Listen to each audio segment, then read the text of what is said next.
नमस्कार दोस्तों। आज अपन जो है ठोस अवस्था का चौथा वीडियो रिकॉर्ड करने जा रहे हैं। आप लोगों ने ठोस के बारे में बात की है। जैसे यदि अपन बात करें तो सबसे पहले अपन ने बात की थी ठोस की, उसके बाद ठोस के गुणधर्म। कल जो लास्ट क्लास थी उसमें अपन ने बात की थी ठोसों का वर्गीकरण। उसमें अपन ने पहले वर्गीकरण का जो आधार था वो ये लिया था अवयवी कणों के मध्य आकर्षण बल के आधार पर। उसमें जो ठोस थे वो चार प्रकार के थे। पहला था आणविक ठोस, दूसरा था आयनिक ठोस, तीसरा था धात्विक ठोस और चौथा था सहसंयोजक या नेटवर्क ठोस।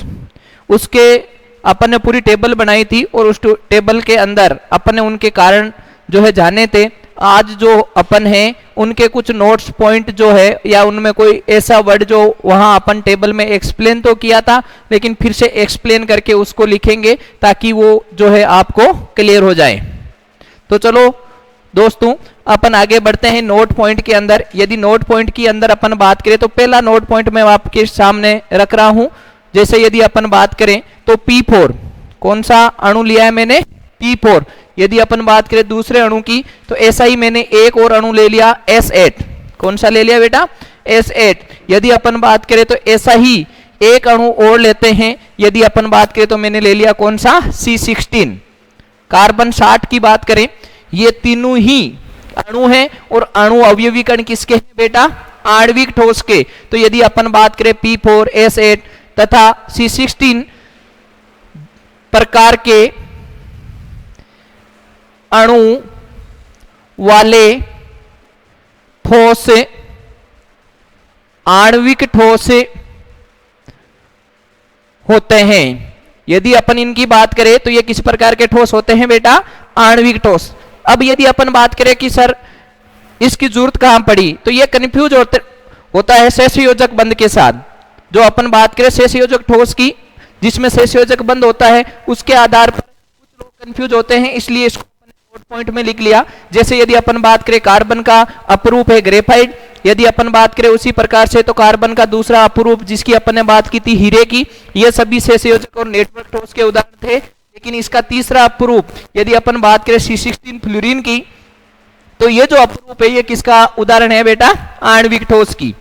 यदि अपन बात करें सर ऐसा कैसे हो सकता है, वो तो अपरूप तो कार्बन के हैं और ये भी अपरूप कार्बन का है, फिर ये तो आणविक ठोस है और वो सहसंयोजक और नेटवर्क ठोस है। तो उसका कारण ये है बेटा कि ग्रेफाइट और हीरे के अंदर जो कार्बन है वो दूसरे कार्बन के साथ एक नेटवर्क से जुड़े हुए होते हैं। एक कार्बन से दूसरा कार्बन, दूसरे कार्बन से तीसरा, चौथा, ऐसे जो है लगातार जुड़े होते हैं। उनकी कोई भी संख्या निश्चित नहीं होती है और वो एक नेटवर्क संरचना का निर्माण करते हैं, इसलिए उनको सहसंयोजक या नेटवर्क बोला जाता है। लेकिन यदि इसकी बात करें कार्बन 60, तो इसमें कार्बन की संख्या क्या है, फिक्स है। कहने का मतलब एक अणु 60 परमाणु से मिलकर ही बनेगा, 61वां ही नहीं होगा। तो इसका मतलब ये कौन सा हो जाएगा, आणविक ठोस। समझ में? चलो अगला वाला यदि अपन बात करें नोट पॉइंट के अंदर, तो नोट पॉइंट के अंदर एक पॉइंट और लेते हैं अपन जिसकी अपन ने बात की थी। वो गुणधर्म कौन सा था बेटा, भंगुर। अपन ने बात की थी कि आयनिक ठोस जो होते हैं वो भंगुर होते हैं। यदि अपन बात करें वापिस टेबल में जाके देखें, उसमें अपन ने आयनिक ठोसों के बारे में बात की थी, तो अपन ने लिखा कठोर परंतु भंगुर। तो मैंने उस टाइम आपको बताया था कि भंगुर क्या होता है, भंगुर का क्या मतलब होता है। तो अपन ने बात की थी कि ठोस पर बल या दाब लगाने पर वह अपने मूलभूत अवयवी कणों में विभक्त हो जाए, मूलभूत अवयवी कणों में विभक्त हो जाए। उस गुणधर्म को कौन सा गुणधर्म, भंगुर। यदि अपन बात करें कि अपन नमक जो अपन आयनिक ठोस मानते हैं NaCl से मिलकर बना हुआ है, यदि उस पर बल या दाब लगाएं तो वो छोटे छोटे कणों में विभक्त हो जाता है। तो उस गुणधर्म को अपन क्या नाम देते हैं बेटा, भंगुर।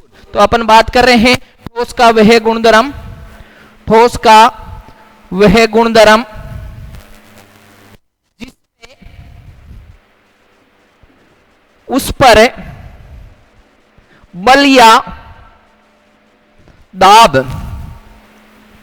लगाने पर वह मूलभूत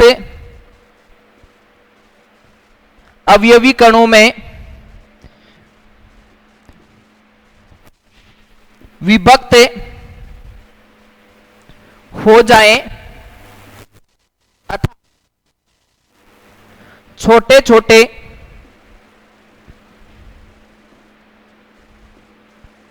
कणों में विभक्त हो जाए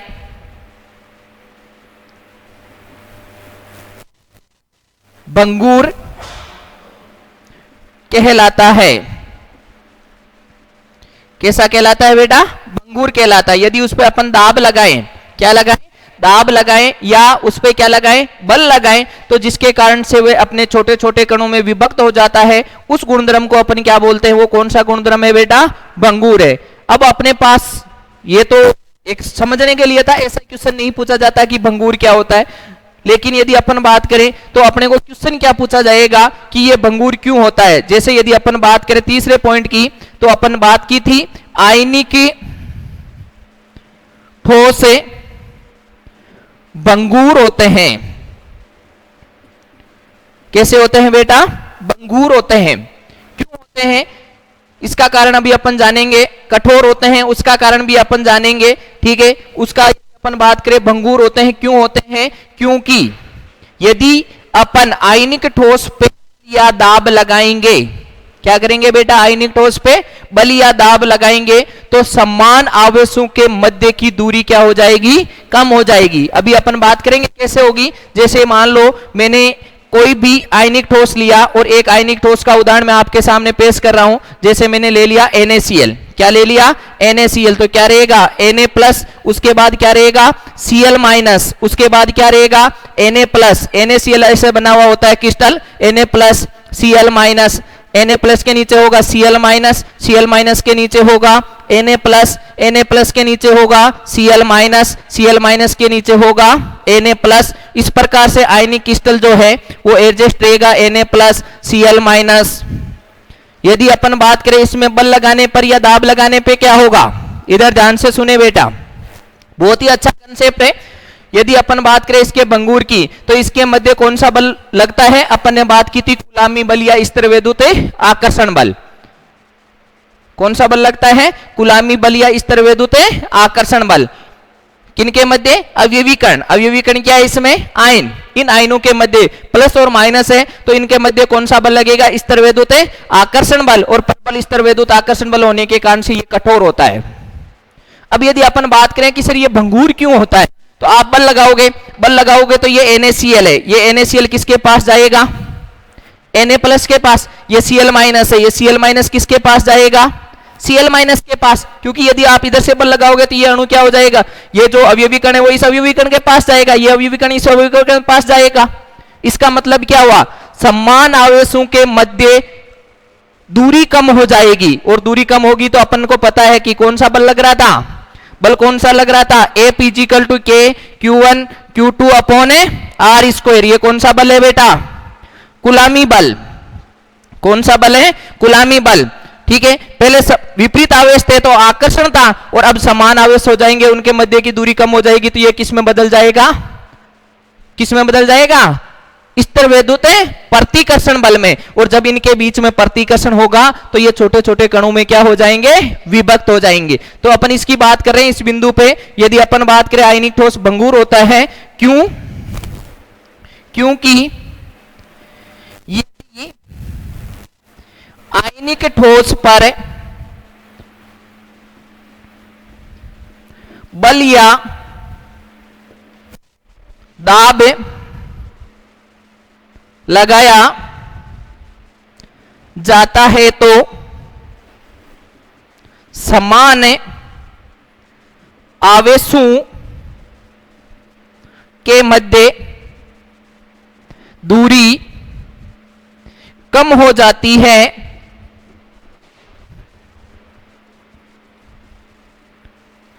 जिसके कारण स्थिरवैद्युत आकर्षण बल स्थिरवैद्युत प्रतिकर्षण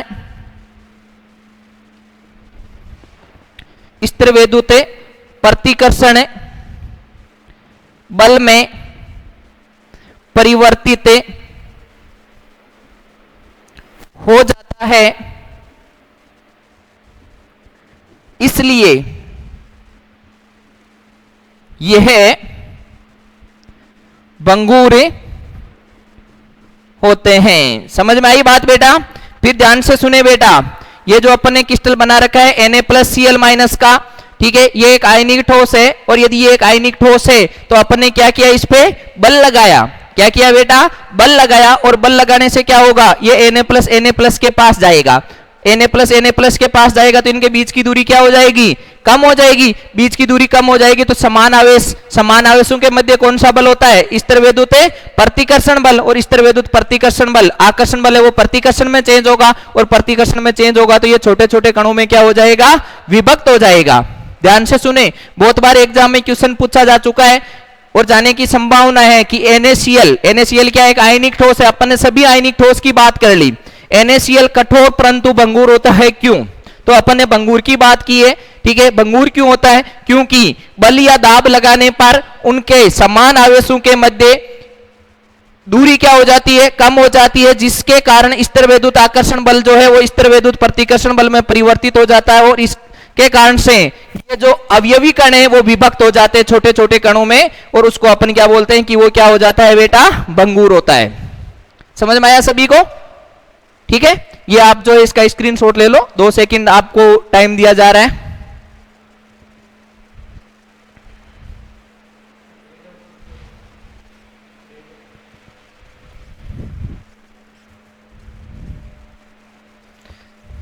ले लिया बेटा सभी ने स्क्रीनशॉट है? चलो अपन बात कर रहे हैं अगले पॉइंट की। नोट पॉइंट के अंदर अगला पॉइंट यदि अपन बात करें तो अपन यही बात करेंगे, आयनिक ठोस कठोर होता है, ठीक है। उसकी अपन ने पहले भी बात की है लेकिन नोट्स में लिख लेते हैं। यदि चौथे बिंदु की बात करें तो आयनिक ठोस कठोर होते हैं। क्यों होते हैं बेटा? क्योंकि इसमें परबल स्थिर वैद्युत आकर्षण बल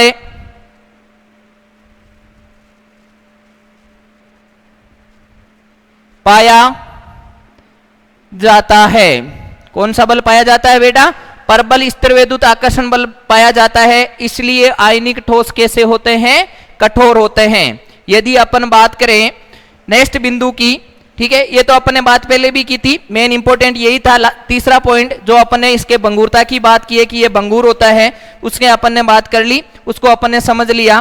तो 5वां पॉइंट यदि अपन बात करें तो धातु जो होती है वो आघात वर्धनीय और तन्य होती है। अपन ने लास्ट क्लास में बात की थी। वैसे आप सभी जानते हो कि आघात वर्धनीय का क्या मतलब है। आघात का मतलब होता है चोट पहुंचाना, वर्धनीय का मतलब होता है वर्ध करना। इसका मतलब चोट पहुंचाने पे उसमें वर्दी होती है, कहने का मतलब चादर बनाई जा सकती है। दूसरा अपन बात करें तन्य, तन्य का मतलब होता है तानना, तानने का मतलब उसमें यदि अपन खींचेंगे उसको तो उसका तार बनाया जा सकता है। इस चीज को अपन एक्सप्लेन करेंगे कि धातु आघात वर्धनीय और तन्य क्यों होती है। चलो अगले पॉइंट की बात करते हैं। धात्विक ठोस आघात वर्धनीय और तन्य होते हैं क्योंकि इनमें मुक्त इलेक्ट्रॉन पाए जाते हैं। ध्यान से सुनना बेटा, वापिस ध्यान से सुनना। उसका कारण मैं आपको एक्सप्लेन करूंगा, समझाऊंगा कि कैसे मुक्त इलेक्ट्रॉन के कारण से ये आघात वर्धनीय और तन्य होते हैं। लेकिन एक बार ध्यान से सुनना कि धात्विक ठोस जो होते हैं वो आघात वर्धनीय और तन्य क्यों होते हैं। तो धातु का तो एक ही कारण हो सकता है कि उसमें क्या पाए जाते हैं बेटा, मुक्त इलेक्ट्रॉन। जैसे समझने के लिए यदि अपन बात करें, पहले आघात वर्धनीय की बात करें कि ये आघात वर्धनीय कैसे क्यों होता है, तो मैं बात कर रहा हूं आघात वर्धनीय गुणधर्म की। आघात वर्धनीय गुणधर्म का मतलब उसको पीटने पे वो चद्दर बन जाता है, ठीक है। ध्यान से सुनना, ये कोई धातु है, उसके अंदर क्या होंगे बेटा, इलेक्ट्रॉन होंगे, मुक्त इलेक्ट्रॉन है ये। इसमें क्या होगा, ये 3D डायग्राम है, इधर ध्यान से सुने, ये 3D डायग्राम है, ये ऐसे बना हुआ, ये धातु का ऐसे है, ठीक है, ऐसा क्रिस्टल है धातु का। ध्यान से समझे इस बात को, मैं इसे एक पे ही बना रहा हूं, चलो मैं अलग अलग कलर से बना के दिखाता हूं आपको। ये एक ही लेयर ऊपर वाली लेयर के हैं, ठीक है, ऊपर वाली लेयर में ये इधर वाली साइड की ये पहली लेयर है, फिर एक दूसरी लेयर, फिर तीसरी लेयर, ऐसे बनाएंगे। ये एक इलेक्ट्रॉन, इसमें दूसरी लेयर हो गई, इसमें यदि अपन बात करें तो फिर अपने पास इस प्रकार से तीसरी लेयर होगी। यदि इलेक्ट्रॉन की बात करें इसी प्रकार से यदि अपन बात करें तो इसमें कौन सी लेयर होगी, चौथी लेयर होगी। अब आप क्या कर रहे हो, इनको पीट रहे हो, ऊपर से पीट रहे हो, तो ये किसने के लिए क्या है भाई, पीटेंगे तो ये तो मुक्त है, और मुक्त है तो ये कहीं भी जा सकते हैं। तो यदि आप पीटोगे ऐसे, तो इसको पीटोगे तो ये इलेक्ट्रॉन इस साइड चला जाएगा, ये ऊपर वाला इलेक्ट्रॉन है इस साइड चला जाएगा, और पीटोगे तो इसके ऊपर वाला इस साइड और इस साइड ऐसे चलता जाएगा, तो ये क्या बन जाएगी, इसकी एक चद्दर बन जाएगी। तो यदि अपन बात करें इधर से मारेंगे तो ये जो इलेक्ट्रॉन है वो रेड वाले, यदि अपन बात करें तो सारे रेड वाले उनके दूसरी साइड में आ जाएंगे, और दूसरी साइड में आएंगे तो ये एक लेयर जो है वो इस प्रकार से साइड में बन जाएगी, और दूसरी और पीटेंगे तो और लेयर साइड में बनती जाएगी। इस प्रकार से ये मुक्त इलेक्ट्रॉन होने के कारण से ये कैसा होगा बेटा, मुक्त इलेक्ट्रॉन होने के कारण से ये कैसा हो जाएगा, आघाते वर्धनीय।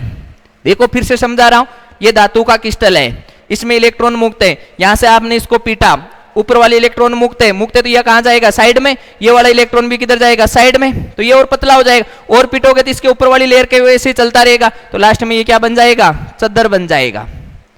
अगले वाले गुणधर्म की बात करें, कौन सा गुणधर्म है, तन्य। यदि अपन तन्य की बात करें, इसको यदि अपन बात करें इसे खींचेंगे तो ये क्या इलेक्ट्रॉन मुक्त है, तो ये वाला इलेक्ट्रॉन यहां जाएगा, और ये वाला इलेक्ट्रॉन कहां जाएगा, यहां जाएगा, तो ये कैसे चलता जाएगा, ऐसे खींचते चले जाएंगे, और इलेक्ट्रॉन जो है मुक्त होने के कारण से क्या हो जाएंगे, तार बन जाएगा। इधर ध्यान से सुने, जैसे ये इलेक्ट्रॉनों की अपने पास एक लेयर है, यदि अपन बात करें इलेक्ट्रॉनों की एक लेयर है, दूसरी इलेक्ट्रॉनों की लेयर ये है, ठीक है, तीसरी लेयर यदि अपन बात करें, ठीक है, तो और होगी। अब आप इसको खींचोगे, ऐसे खींचोगे तो ये वाला इलेक्ट्रॉन कहां जाएगा, यहां जाएगा, ये वाला इलेक्ट्रॉन यहां जाएगा, कुछ इलेक्ट्रॉन इधर वाले जो है वो इधर चले जाएंगे, तो ये क्या बन गया बेटा, एक तार बन गया। तो अपन ने बात की थी धातु जो होता है वो आघातवर्धनीय और क्या होती है, तन्य होती है। क्यों होती है बेटा, क्या कारण है, क्या कारण निकला, उसमें क्या पाए जाते हैं, मुक्त इलेक्ट्रॉन पाए जाते हैं, और मुक्त इलेक्ट्रॉन के पाए जाने के कारण से धातु जो होती है वो कैसी होती है बेटा, आघातवर्धनीय और तन्य। ध्यान से समझे इन चीजों को। ये जो अपन ने टेबल बनाई थी उस टेबल के कुछ इंपॉर्टेंट पॉइंट्स हैं। इस पॉइंट्स के अलावा अपने पास दो और चीजें बची है, ग्रेफाइट और हीरा। ग्रेफाइट और हीरे को अपन अलग से पढ़ेंगे अब, क्योंकि उनके जो गुणधर्म है वो बाकी से अलग है, ठीक है। जैसे ग्रेफाइट जो है वो विद्युत का सुचालक है, उसका यदि अपन बात करें लुब्रिकेंट्स बनाए जाते हैं, स्नेहक, लुब्रिकेंट स्नेहक का मतलब जैसे अपने ग्रीस काम में लिया जाता है, वैसे बड़ी बड़ी इंडस्ट्री में ग्रेफाइट को भी ग्रीस के रूप में, लुब्रिकेंट्स के रूप में अपन उपयोग में लेते हैं। क्यों लेते हैं, या उसमें विद्युत का सुचालक होता है, क्यों होता है, उसको अपन अलग क्लास के अंदर, एक क्लास के अंदर उसको डिस्कस करेंगे, किस किस को, ग्रेफाइट और हीरे को, ठीक है। तो ये इंपॉर्टेंट पॉइंट्स थे। अपन कुछ क्वेश्चंस लिखेंगे, उन क्वेश्चंस के आप जो है, सॉरी पहले आप लोग इसको जो है स्क्रीनशॉट ले लो ताकि आपको ये पॉइंट जो है वो समझ में आ जाए।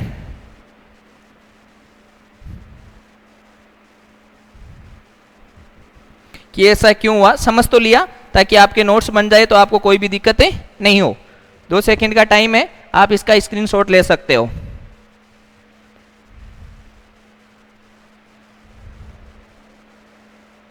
चलो अब अपन जो है कुछ क्वेश्चंस लिखेंगे, उन क्वेश्चंस का आप आंसर खुद से लिखेंगे। नहीं समझ में आएगा तो वो मैं आपको कमेंट बॉक्स में लिखें कि सर ये क्वेश्चन का आंसर मेरे को नहीं आया, ठीक है, तो उस क्वेश्चन को अपन जो है वापस सोल्व करेंगे। तो आप लोग जो है इसको स्क्रीनशॉट ले लें, घर पे सोल्व करें। यदि आपको समझ में आए तो अच्छी बात है, नहीं समझ में आए तो कोई बात नहीं है। चलो पहला क्वेश्चन लिखे। चलो पहला क्वेश्चन है मेरा, ठोस हाइड्रोजन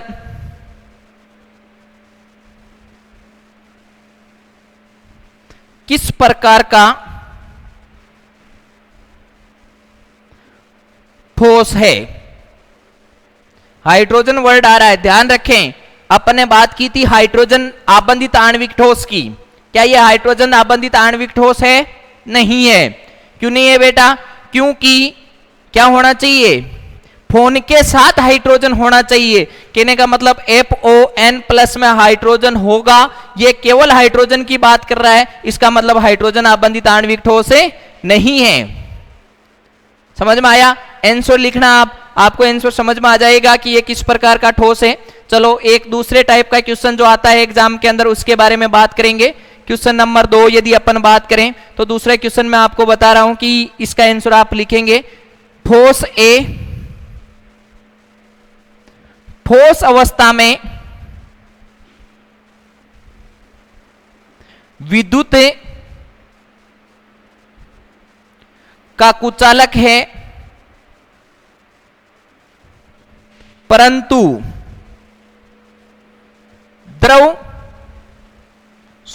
गलित अवस्था में विद्युत का चालक है। यह किस प्रकार का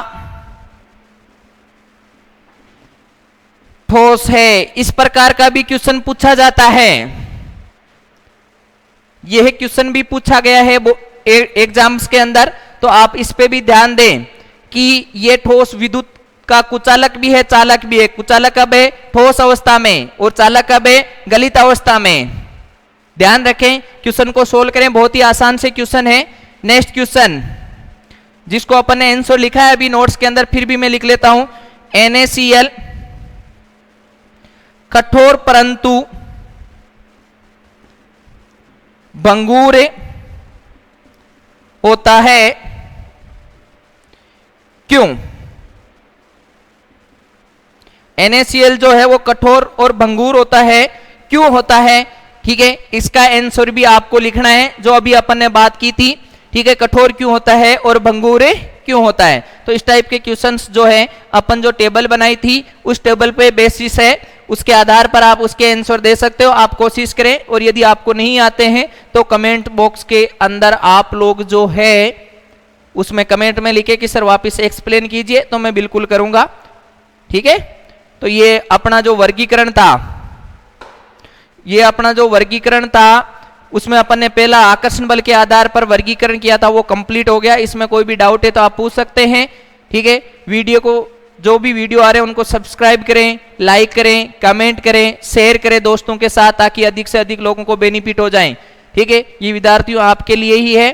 ठीक है, आप लोग यदि लॉकडाउन के अंदर इसको पढ़ते रहोगे तो आप क्लास में आओगे तो आपका कम से कम 5-6 चैप्टर या हो सकता है ज्यादा बढ़ जाए तो पूरा सिलेबस आप क्लियर करके आओ, फिर आपका केवल रिवीजन बचे। आपने देखा होगा कंटिन्यू वीडियो आएंगे, सारे वीडियो सिस्टमेटिक ढंग से हैं। ऐसा नहीं कोई बीच से टॉपिक उठाया है, ठीक है, कहीं से ही उठा लिया, कहीं से ही पढ़ा रहे हैं, नहीं। पूरा पहला चैप्टर से ही स्टार्ट, मैंने बोला था पहले चैप्टर से स्टार्ट करेंगे और कंटिन्यू चलते चलेंगे। ठीक है, तो आप लोग जो हैं इसको इसमें कमेंट करें, शेयर करें, लाइक करें, दोस्तों के साथ शेयर करें, इसको सब्सक्राइब करें ताकि ज्यादा से ज्यादा लोगों को बेनिफिट मिले सके। थैंक यू, धन्यवाद, बेस्ट ऑफ लक।